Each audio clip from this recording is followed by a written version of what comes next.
Hello everyone and welcome back to another video from Wake&Tech.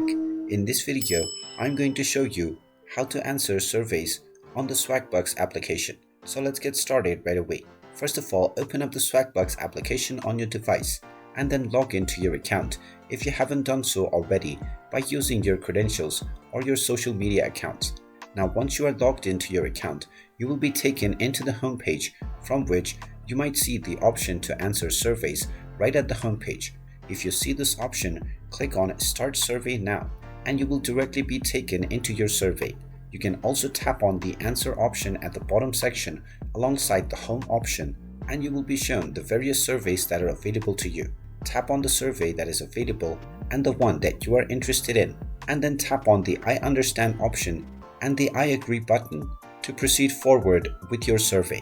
Now, once your survey is loaded, make sure you answer all of the questions truthfully and proceed forward with completing the survey.